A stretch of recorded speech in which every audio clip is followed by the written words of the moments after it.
Hello বন্ধুরা, welcome সবাইকে। আমি চলে এসেছি আজকে আমার মেহেন্দির পুরো ভিডিও নিয়ে।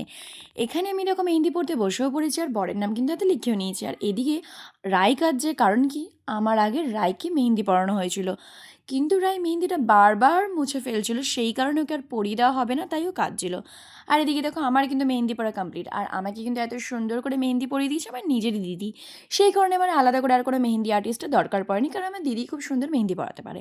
আর এদিকে আমার বন্ধুরা কিন্তু চলে এসেছিলো, আমি ওদের জন্যই ওয়েট করছিলাম, আর আমার বন্ধুরা চলে এসেছিলো।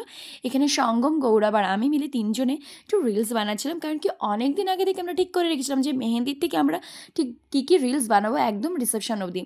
আর এখানে দেখো আমি ভেবেছিলাম যে মেহেন্দির দিন আমি একটা লেহেঙ্গা পরবো আর তার সাথে আমি মাথাপাট্টি বাঁধবো, কারণ কি আমার না এই হেয়ারস্টাইলটা খুব ভালো লাগে, আজকাল সবাইকে দেখছি যে মাথাপাট্টি বাঁধছে। আর সেই কারণে আমারও খুব ইচ্ছা হয়েছিল, আর আমি যেহেতু একা একা বাঁধতে পারছিলাম না, তাই সঙ্গমকে বলেছিলাম যে তুই এসে আমাকে বেঁধে দিবি, আর তাই আমি ওর জন্য ওয়েট করছিলাম। এরপর দেখো আমার সব বন্ধুরা চলে এসেছিলো, আমার বাড়ির সবাইও চলে এসেছিলো। আর আমরা সবাই মিলে ঠিক করেছিলাম যে মেহেন্দির দিন সন্ধেবেলা আমরা সবাই একসাথে একটু নাচ গান করবো। এরপর আমাদের মেহেন্দির প্রোগ্রাম শুরু হয়ে গিয়েছিলো, আর প্রথমেই অলি আর রায়ের নাচ দিয়ে শুরু করেছিলাম। আর এখানে এখন অলি ডান্স করছে, তোমরা কেউ বলতে পারবে যে অলি কী গানে ডান্স করছে? আর এরপর দেখো রায়ও এসে গেছে, রায়কে কত সুন্দর লাগছিলো, অলি রায় দুজনকে খুব সুন্দর লাগছিলো, আর ওরা দুজনে খুব সুন্দর ডান্স করে। আর যেহেতু কপিরাইট হয়ে যাবে গান দিলে, সেই জন্য আর গানটা তোমাদের শোনাতে পারলাম না। আর এদিকে দেখো আমার জন্য একটা ছিল সারপ্রাইজ, এটা কিন্তু সত্যি আমি জানতাম না যে এরকম কোনো মেহেন্দির দিনে আমি কেক কাটিং করবো বা কিছু।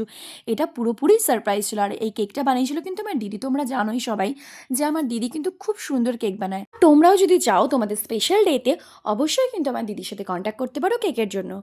আর আমি তো ভীষণ খুশি হয়েছিলাম এই কেকটা পেয়ে, কারণ কি এরকম তো আমার প্ল্যানের মধ্যে ছিল না যে আজকে রাত্রিবেলা আমি কেক কাটিং করবো।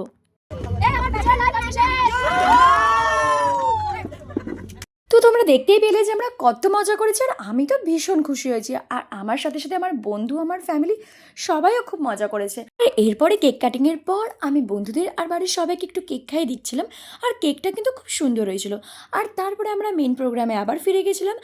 আমি কিন্তু নিজের মেহেন্দির জন্য অনেক দিন ধরে ডান্স রিহার্সাল করেছি, আর আমাকে কিন্তু পুরো নাচটা তুলিয়েছে তিথি আর সঙ্গম মিলে।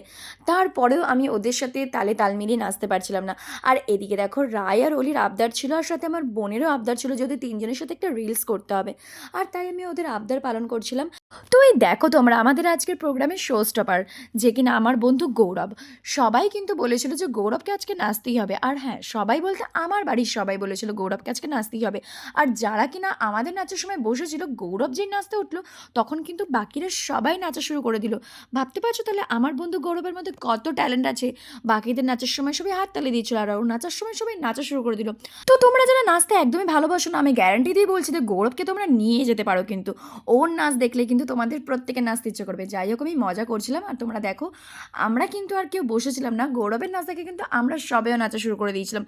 আমরা কিন্তু প্রত্যেকে মজা করেছি, আমার মেহেন্দির প্রোগ্রামে কিন্তু আমি তো খুব মজা করেছি। সো বাই, টাটা, দেখা হচ্ছে তোমাদের সাথে আবার নতুন ব্লগে।